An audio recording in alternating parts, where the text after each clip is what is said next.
Hello, नमस्ते, सलाम। मैं मुस्कान स्वागत करते हैं आप सभी का आपके अपने चैनल मुस्कान सिंह रवि की साहित्यिक दुनिया में। आज जो कहानी हम आप सबके लिए लेकर आए हैं वह है तेनाली रामा और मटके की कहानी। कहानी शुरू करने से पहले यदि आप मेरे चैनल पर नए हो तो मेरे चैनल को सब्सक्राइब कर लें, बेल आइकन को प्रेस कर लें, जिससे कि हमारे चैनल पे आने वाले वीडियो की नोटिफिकेशन सबसे पहले आपको मिल सके। आइए शुरू करते हैं आज की अपनी कहानी, तेनालीराम और मटके की कहानी। एक बार की बात है, किसी कारण से महाराज कृष्णदेव राय तेनालीराम से नाराज हो गए थे। वे उनसे इतना नाराज हो गए थे कि उन्होंने कहा, पंडित तेनालीरामा, अब आप हमें अपनी शक्ल नहीं दिखाएंगे और अगर आपने हमारे आदेश का पालन नहीं किया तो हम आपको कोड़े मारने का आदेश देंगे। महाराज की यह बात सुनकर तेनालीराम वहाँ से चुपचाप चले गए। अगले दिन जब दरबार लगा तो तेनालीराम से जलने वाले कुछ मंत्रियों ने महाराज के दरबार में आने से पहले ही उनके कान भरने शुरू कर दिए। उन्होंने कहा, महाराज, आपके मना करने के बावजूद तेनाली दरबार में आ पहुँचे हैं। इतना ही नहीं, यहाँ आकर वे हंसी ठिठोली भी कर रहे हैं। यह तो आपके आदेश की अवहेलना है, उन्हें इसकी सज़ा मिलनी ही चाहिए।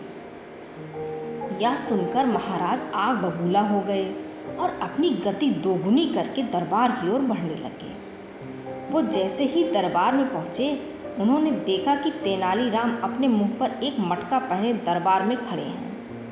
बस उनकी आंखों के आगे मटके में 2 छेद थे। उनकी इस हरकत को देखकर महाराज कृष्णदेव राय ने गुस्से में उनसे कहा, पंडित तेनालीराम, हमने आपसे कहा था कि आप हमें अपनी शक्ल नहीं दिखाएंगे। फिर ऐसा क्या हुआ कि आपने हमारे आदेश का पालन नहीं किया?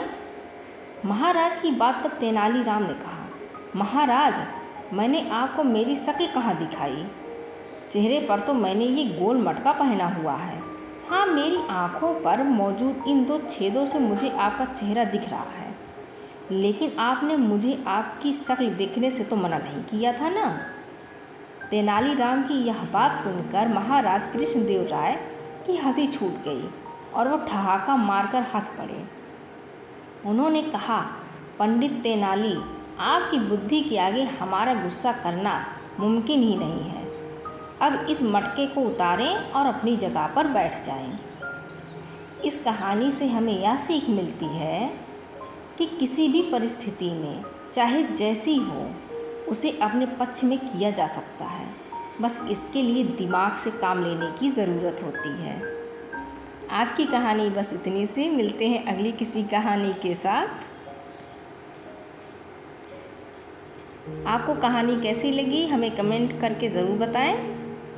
Thank you for watching and don't forget to subscribe. Thank you.